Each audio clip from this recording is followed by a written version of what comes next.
कहानी की शुरुआत में हम सीओ को देखते हैं जो एक फंड मैनेजर होता है, पर वो एक गैर जिम्मेदार और लापरवाह इंसान है। वो अपने काम की वजह से अपनी बेटी पर बिल्कुल ध्यान नहीं देता और उसकी वाइफ भी उसे छोड़कर चली गई। आज सुजैन का जन्मदिन था। सीओ ने उसे एक गेमिंग कंसोल तोहफे में दिया, लेकिन सुजैन बिल्कुल भी खुश नहीं हुई। वो बोली, मुझे माँ से मिलने के लिए बुसान जाना है। सीओ ने काम का बहाना बनाया, मगर सुजैन जिद पर अड़ी रही। मैं कुछ नहीं जानती, मुझे कल ही माँ से मिलने जाना है। आप हमेशा मुझसे झूठ बोलते हो। अगर आपके पास वक्त नहीं है तो मैं अकेली बुसान चली जाऊंगी। सीओ ने कोई जवाब नहीं दिया और अपने कमरे में आ गया। तभी उसकी माँ बोली, आज तुम सुजैन के स्कूल नहीं गए, इसीलिए वो गाना भी ठीक से नहीं गा सकी। बेहतर होगा कि उसे बुसान ले जाकर अपनी बीवी से सुलह कर लो, क्योंकि तुम दोनों की लड़ाइयों की वजह से सुजैन की जिंदगी बर्बाद हो रही है। इतना कहकर वो कैमरा वहाँ रखकर चली गई। सीओ ने रिकॉर्डिंग देखी। सुजैन स्कूल कंपटीशन में गाना गाने की कोशिश कर रही थी, मगर घबराहट के चलते वो लाइन भूल गई और बच्चे उस पर हंसने लगे। सीओ को एहसास हुआ, अगर वो वहाँ होता तो सुजैन को हिम्मत मिलती, और अब उसने फैसला कर लिया वो सुजैन को लेकर बुसान जाएगा। सुबह जल्दी दोनों ट्रेन में सवार हो गए। ट्रेन रवाना होने से पहले एक घायल लड़की भागते हुए ट्रेन में चढ़ गई, पर किसी को पता नहीं था कि वो एक खतरनाक वायरस से संक्रमित थी। इस ट्रेन में एक भिखारी भी बिना टिकट सफर कर रहा था। वो काफी डरा हुआ था, बार बार कहता जा रहा था, सब मर जाएंगे, कोई नहीं बचेगा, पर किसी ने उसकी बातों पर ध्यान नहीं दिया। इस ट्रेन में सांग भी अपनी प्रेग्नेंट वाइफ के साथ सफर कर रहा है, जो पेशे से ब्लू कॉलर वर्कर होता है। तभी वो घायल लड़की ज़ॉम्बी में तब्दील होने लगी। ट्रेन अटेंडेंट ने उसे देख लिया, पर उसे कुछ समझ नहीं आया कि उसे क्या हुआ है। वो वॉकी टॉकी की मदद से कंडक्टर को बताने लगी, पर इतने में लड़की ने अटेंडेंट को बाइट कर लिया और वो भी ज़ॉम्बी में बदलने लगी। अब दोनों आदमखोरों की तरह यात्रियों पर टूट पड़ी। ट्रेन में अफरा तफरी मच गई। कंडक्टर यात्रियों को आगे वाले डिब्बे में भेजने लगा,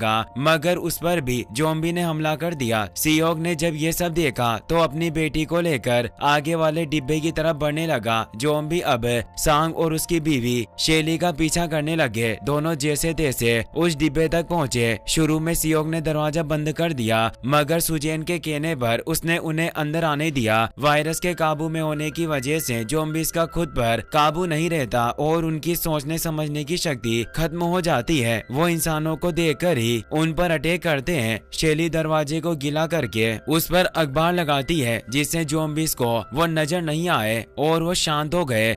ट्रेन ड्राइवर ने अनाउंस किया, कंट्रोल सेंटर से आदेश मिला है, ट्रेन में हुए हादसे की वजह से ये ट्रेन चेओनान स्टेशन पर नहीं रुकेगी। सीओ को अपनी माँ का फोन आया और वो काफी घबराई हुई थी। उन्होंने कहा कि शहर में हर जगह दंगे हो रहे हैं, इसीलिए तुम सुयन का ख्याल रखना। और उनकी आखिरी सांसों के साथ उनकी आवाज बंद हो गई। सीओ घबरा गया। कुछ देर बाद ट्रेन चेओनान स्टेशन पहुंची, मगर वहाँ चारों तरफ ज़ॉम्बीज़ भरे पड़े थे, इसीलिए ड्राइवर ने ट्रेन नहीं रोकी। सभी यात्री अपने फोन पर न्यूज देखने लगे। उन्हें पता चला कि ज़ॉम्बी हर शहर में फैल चुके हैं। सरकार ने रेड अलर्ट जारी कर दिया था ताकि कोई अपने घरों से बाहर न निकले और हालात पर काबू पाया जा सके। इन खबरों को सुनकर यात्रियों में दहशत फैल गई और वो धीरे धीरे आगे के डिब्बों की तरफ बढ़ने लगे। तभी ट्रेन ड्राइवर ने ऐलान किया, इस ट्रेन का आखिरी स्टेशन दाइजियोन होगा। वहाँ सेना पहुँच चुकी है और सभी यात्रियों को सुरक्षित रखा जाएगा। सीओ अपने एक अमीर क्लाइंट को फोन लगाकर बोला, मैं अपनी बेटी के साथ ज़ॉम्बी से भरी एक ट्रेन में फंस चुका हूँ। अगर तुम हमें दाइजियोन स्टेशन से सुरक्षित बाहर निकालो तो मैं तुम्हें फ्री में शेयर मार्केट की टिप दूंगा। क्लाइंट ने बता दिया कि दाइजियोन स्टेशन पर सेना मौजूद है, पर वो ट्रेन के यात्रियों को घर नहीं जाने देगी। जब तक वायरस का इलाज नहीं मिल जाता तुम्हें सब लोगों से अलग क्वारंटाइन किया जाएगा,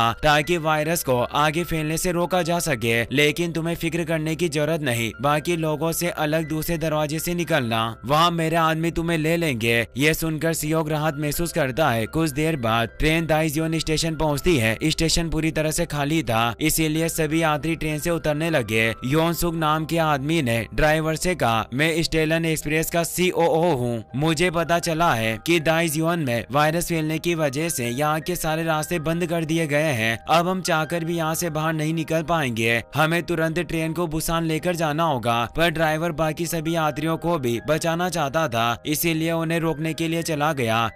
सभी यात्री मेन गेट की तरफ बढ़ रहे थे, लेकिन सियोक सुजेन को लेकर दूसरे रास्ते में चल पड़ा। वो भिखारी भी उनके पीछे आ गया और कहता है, मैंने तुम्हें फोन पर बात करते हुए सुन लिया था, सभी लोगों को कैद में रखा जाएगा, इसीलिए मैं तुम दोनों के साथ यहाँ से बाहर निकलूंगा। सुजेन सबको ये बात बताने के लिए आगे बढ़ी, मगर सियोक ने उसे रोक लिया और कहा, आखिर तुम उन अनजान लोगों की इतनी फिक्र क्यों कर रही हो? इस वक्त हमें सिर्फ अपनी जान बचाने पर ध्यान देना चाहिए, मुझे उन लोगों से कोई मतलब नहीं है। सुजेन रोते हुए बोली, आप हमेशा से खुदगर्ज थे, हमेशा बस अपने बारे में सोचते हैं, इसी वजह से माँ ने भी आपको छोड़ दिया और आप मेरे बारे में भी कभी नहीं सोचते। सियोक कुछ कह पाता उससे पहले बहुत सारे ज़ॉम्बी बने फौजी उनकी तरफ बढ़ने लगे। मेन गेट पर भी दर्जनों ज़ॉम्बी मौजूद थे। उन्होंने यात्रियों पर हमला कर दिया। एक ज़ॉम्बी सुजेन पर हमला करने वाला था, लेकिन तभी सांग वहां पहुंचा और उसने सुजेन को बचा लिया। वो शेली के साथ सुजेन को लेकर भाग गया। सियोक भी उनके पीछे दौड़ा, पर अचानक एक ज़ॉम्बी ने उस पर हमला करके उसे जमीन पर गिरा दिया। सियोक ने जड़ से उसके मुंह पर किताब ठूस दी, जिससे वो उसे काट नहीं पाया। तभी उस भिखारी ने ज़ॉम्बी के मुंह पर कपड़ा फेंक दिया। इससे सियोक को भी मौका मिल गया। वो दौड़कर दरवाजे के दूसरी तरफ पहुंच गया। वो सांग और बेसबॉल टीम के साथ मिलकर दरवाजा बंद करने लगा, लेकिन ज़ॉम्बीज़ की तादाद इतनी ज्यादा थी कि दरवाजा टूट गया और सब अपनी जान बचाने के लिए भागने लगे। इधर कुछ यात्रियों ने गलती से दूसरे डिब्बे का दरवाजा खोल दिया, जिससे प्लेटफॉर्म पर भी ज़ॉम्बीज़ फैल गए। जान बचाने के चक्कर में गिल और जोंग एक दूसरे से अलग हो गई। शेली, सुजेन और गिल किसी तरह डिब्बे में पहुंच गए। वो भिखारी पीछे रह गया था। ज़ॉम्बीज़ उस पर टूटने वाले थे, मगर शेली ने दरवाजा खोलकर उसे भी अंदर बुला लिया, मगर वो दोनों तरफ से ज़ॉम्बी से घिर चुके थे और दोनों डिब्बों के दरवाजे टूट चुके थे, इसीलिए वो चुपचाप बाथरूम में जाकर छिप गए। बचकर भागते हुए मिन योंग के दो साथी ज़ॉम्बी बन गए। वो बहुत डर गया, मगर सियोक ने उसे खींचकर साथ लिया और दोनों किसी तरह ट्रेन तक भागे। सियोक ने सांग का हाथ पकड़कर उसे भी ट्रेन के अंदर खींच लिया। ड्राइवर ने कंट्रोल सेंटर से संपर्क करके बुसान जाने का रास्ता साफ करवा लिया और ट्रेन पूरी रफ्तार से बुसान की ओर बढ़ चली। शेली से फोन पर बात करने के बाद सांग को पता चला कि वो लोग 13 नंबर डिब्बे के बाथरूम में हैं। मिन योंग ने अपनी गर्लफ्रेंड जीनी को कॉल करके मालूम कर लिया कि बाकी लोग 15 नंबर डिब्बे में मौजूद हैं। सांग ने कहा, हमें सबसे पहले अपनी बीवी और बच्ची को बचाना होगा, फिर सब मिलकर 15 नंबर डिब्बे की तरफ बढ़ेंगे। तीनों ने अपने हाथों पर कपड़े बांधकर टेप लपेट ली ताकि ज़ॉम्बी उन्हें बाइट ना कर सके। वो ज़ॉम्बीज़ को मारते हुए धीरे धीरे आगे बढ़ने लगे। कड़ी मशक्कत के बाद वो 10 नंबर डिब्बे तक पहुंच गए, लेकिन वहाँ मिन योंग के बेसबॉल साथी पहले से मौजूद थे। उन्हें देखकर मिन योंग ठिठक गया। वो उन पर हमला करने से हिचकिचाने लगा। मजबूरी में सांग और सियोक खुद उनसे भिड़ गए, मगर बेसबॉल खेलने की वजह से वो बाकी ज़ॉम्बीज़ से कहीं ज्यादा ताकतवर थे। सियोक और सांग दोनों की हालत खराब हो गई। मिन योंग मदद करना चाहता था, मगर अपने ही साथियों पर कैसे वार करें, वो असमंजस में खड़ा रहा। ज़ॉम्बी सब सियोक और सांग को काटने वाले थे, तभी ट्रेन फिर से टनल के अंदर चली जाती है। अंधेरा छा गया और ज़ॉम्बीज़ कुछ देख नहीं पा रहे थे। उन्होंने सियोक और सांग को छोड़ दिया। सियोक ने बेड से आवाज करके उनका ध्यान भटका दिया और सांग मिन योंग को लेकर अगले डिब्बे में पहुंच गया। तीनों को समझ में आ गया कि टनल का इस्तेमाल करके वे धीरे धीरे आगे बढ़ सकते हैं, लेकिन उस डिब्बे में बहुत सारे ज़ॉम्बीज़ मौजूद थे, इसीलिए अगली टनल में पहुंचते ही सियोक ने अपने साथियों को लेकर आगे बढ़ना शुरू किया और सांग का फोन पीछे फेंककर उस पर कॉल किया। रिंग की आवाज सुनकर सारे ज़ॉम्बी फोन की ओर चले गए और तीनों ने मौके का फायदा उठाते हुए लगातार 3 डिब्बे पार कर लिए। आखिरकार वे 13 नंबर डिब्बे के बाथरूम तक पहुंच जाते हैं। सांग को देखकर शेली की आंखों से खुशी के आंसू झलक पड़े। सुजेन को सुरक्षित देखकर सियोक को भी सुकून मिला, मगर उसने अपने चेहरे पर जरा भी खुशी नहीं जताई। ट्रेन अब टनल से बाहर निकल चुकी थी, इसीलिए सियोक और उसके साथी दूसरे बाथरूम में जाकर छिप गए। सांग ने सियोक से कहा, मैं जानता हूँ कि काम की वजह से तुम अपनी बेटी को ज्यादा वक्त नहीं दे पाते और वो तुमसे नाराज भी होती होगी। अभी उसे समझ नहीं है, लेकिन जब वो बड़ी होगी तो उसे एहसास होगा कि तुम उसकी बेहतरीन जिंदगी के लिए इतनी मेहनत कर रहे थे। सियोक के चेहरे पर पहली बार थोड़ी नरमी आई। किसी ने पहली बार उसकी भावनाओं को समझा था। मिन योंग ने जीनी को मैसेज किया, हम 15 नंबर डिब्बे में तुम्हारे पास आ रहे हैं, जिनी तुरंत सभी साथियों को अपने दोस्तों को आने के बारे में बताती है, मगर योन सुक भड़क उठा। वो बोला, इतने ज़ॉम्बी से बचकर यहाँ तक आना नामुमकिन है। अगर वो लोग इन्फेक्टेड हुए तो हम सब मारे जाएंगे। हम उन्हें इस डिब्बे में नहीं आने देंगे। जिनी कंडक्टर चुल से बात करने की कोशिश करती है, लेकिन वो कोई जवाब नहीं देता। ट्रेन फिर टनल में जाती है। अंधेरा फैल जाता है। सियोक और उसके साथी बाथरूम से निकलकर आगे बढ़ते हैं। सामने बहुत सारे ज़ॉम्बी थे और बिना आवाज किए आगे बढ़ना बेहद मुश्किल था, इसीलिए वो लगेज रेक पर धीरे धीरे रेंगते हुए आगे बढ़ते हैं। सियोक ने बैग दूर फेंककर उनका ध्यान भटका दिया और सब अगले डिब्बे में जाने लगे, लेकिन भिखारी का पैर एक खाली कैन पर पड़ जाता है। आवाज सुनते ही सारे ज़ॉम्बी उनकी ओर लपके। सियोक और भिखारी दौड़कर अगले डिब्बे में पहुंचे। वहीं सांग ज़ॉम्बीज को रोकने के लिए दरवाजा बंद करने की कोशिश कर रहा था, लेकिन ज़ॉम्बीज के हाथ और चेहरे दरवाजे में फंसने की वजह से वो ठीक से बंद नहीं हो पा रहा था।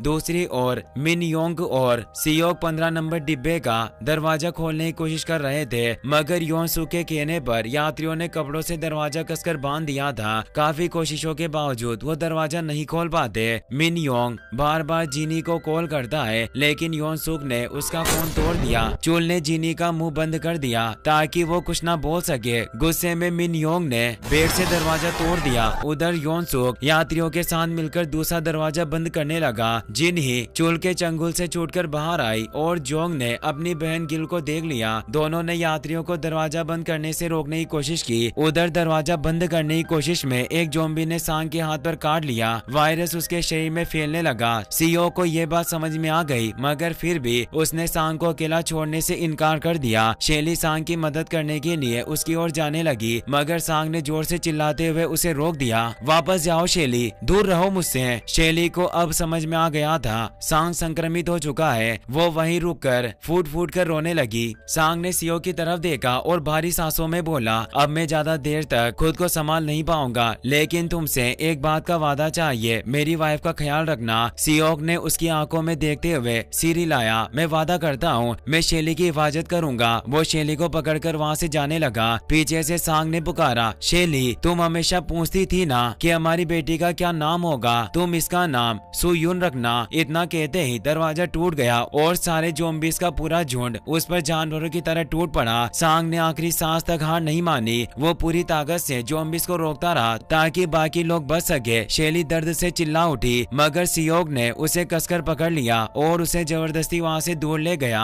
वो मिन योंग के साथ मिलकर अगले दरवाजे को खोलता है और अपने साथियों को लेकर अंदर चला गया, लेकिन गिल बुरी तरह घबरा गई थी। वो आगे नहीं बढ़ पा रही थी। अचानक एक ज़ॉम्बी ने उस पर हमला कर दिया।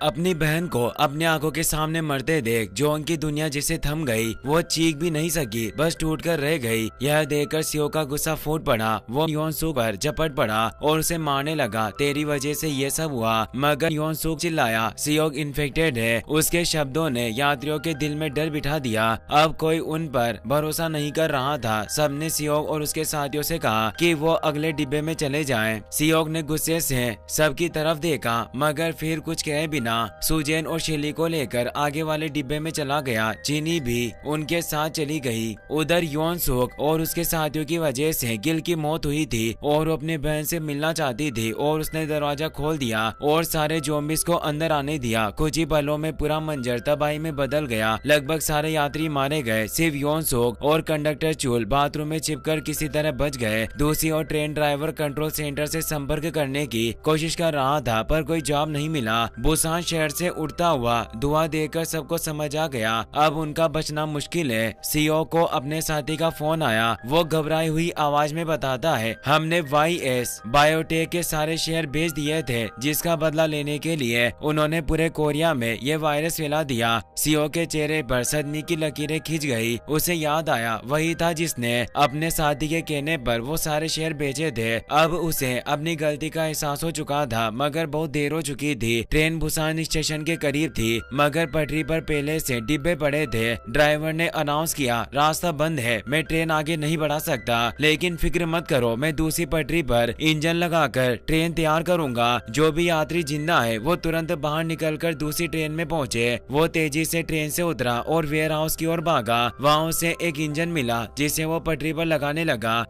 उधर बाथरूम के बाहर ज़ॉम्बीज का झुंड था। बचने के लिए योनसुक ने चुल को ज़ॉम्बीज की ओर धक्का दे दिया और खुद भाग निकला। ज़ॉम्बीज भी उसके पीछे हो गए। सियोक और उसके साथी भी ट्रेन से उतर आए। उन्हें दूसरी पटरी तक पहुंचना था, इसीलिए वो रास्ता ढूंढने लगे। अचानक एक जलता हुआ इंजन दूसरी ट्रेन से टकरा गया। भारी धमाके से जमीन कांप उठी। सियोक और उसके साथी दो ट्रेनों के बीच फंस गए। मिन योंग और जिनी उनसे अलग हो गए थे। दोनों दरवाजा तोड़कर दूसरी तरफ जाने की कोशिश करने लगे। तभी योनसुक वहां आ पहुंचा। उसने जिनी को ज़ॉम्बी के सामने धक्का दे दिया। मिन योंग ने जान हथेली पर रखकर उस ज़ॉम्बी को बाहर फेंक दिया, मगर बहुत देर हो चुकी थी। ज़ॉम्बी ने जिनी को काट लिया था, वो इन्फेक्टेड हो गई थी। योनसुक ने मौके का फायदा उठाया और दरवाजा तोड़कर भाग गया। मिन योंग अपनी प्रेमिका को छोड़ नहीं पाया। वो उसके पास बैठा रोता रहा और जब जिनी ज़ॉम्बी बन गई तो उसने मिन योंग को भी काट लिया।